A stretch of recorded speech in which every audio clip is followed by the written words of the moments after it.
G'day, I'm filming from a very hot shed today, so I'll try and make this all quick because I'm going to be sweating and I'll probably pass out shortly. So from the previous video you would have seen my EG Civic that I recently purchased. Bunch of goodies in there, B16, turbo, A050, some 8-inch wheels, Integra Type R gearbox, a lot of good stuff which I can summarise here. However, being in Australia and Perth and summers of 40 degrees heat, there's a couple of things I want to try and do to improve the reliability, the heat management of the vehicle, and I figured while I've got it up on jack stands, I'll go through, improve the handling side of things. Safety is probably number one, which probably needs to do, so proper seats, proper cage, harnesses, that type of stuff.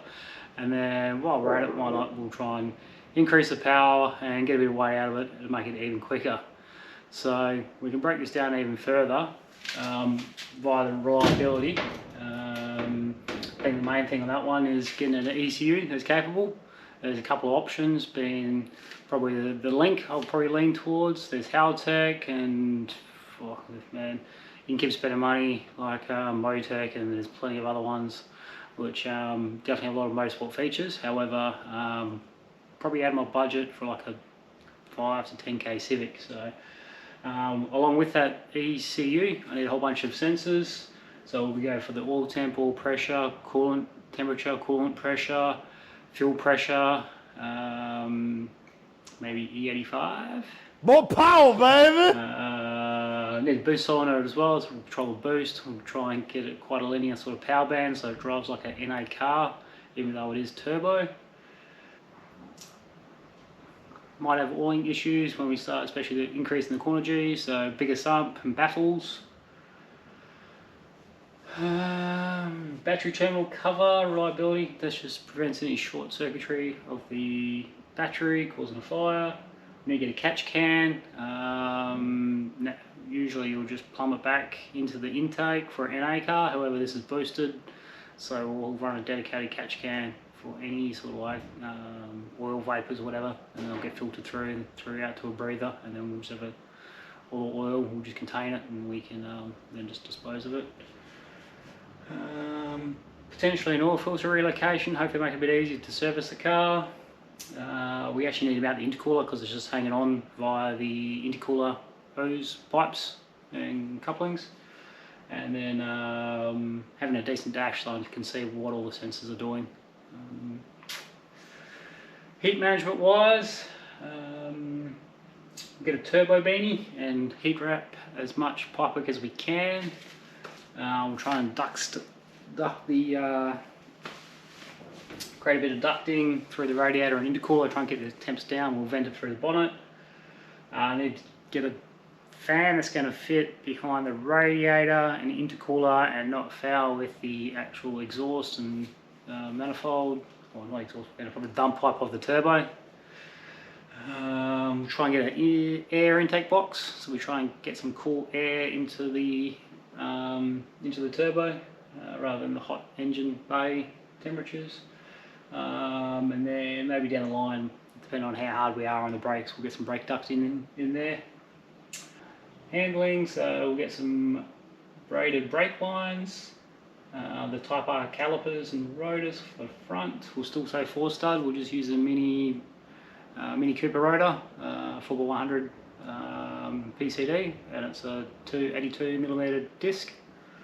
Very common sort of track upgrade for Civics and Integras that don't actually have the 5-stud of the Type R. Suspension wise, we'll go through, get some decent coilovers in it, look at all the bushings and arms. We'll get the honed alignment correction kit. That will help us run the car a lot lower and actually fix a lot of the, not really fix, but just improve the suspension geometry.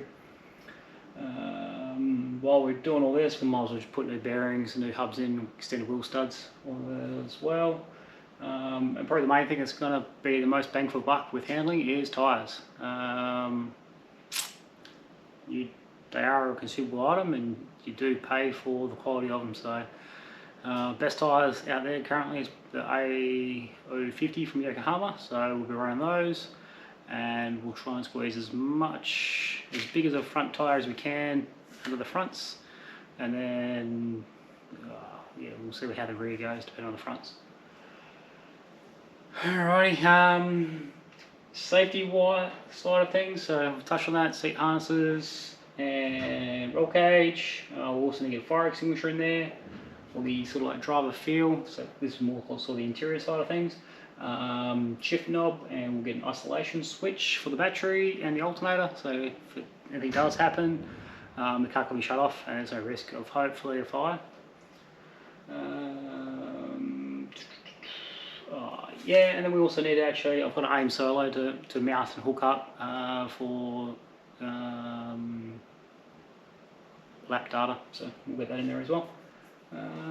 So onto the fun stuff. The lower priority really is more power and reducing weight.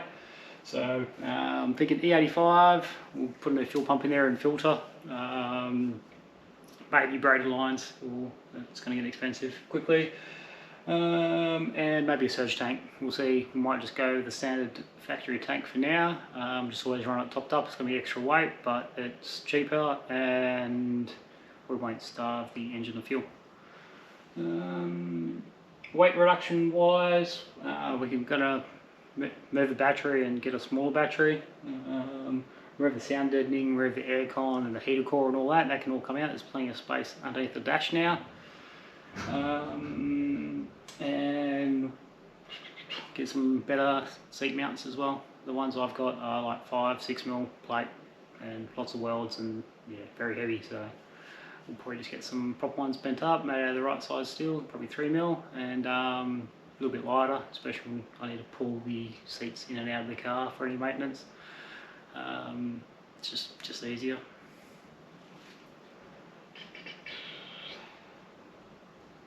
Yeah, that's it. Might just, for the car, improve the look, so remove all the stickers that's currently on it from the previous owner. Hopefully that makes it a bit more personal to me and it doesn't look like someone else's car. Get some new wheels, because that really sets off a car.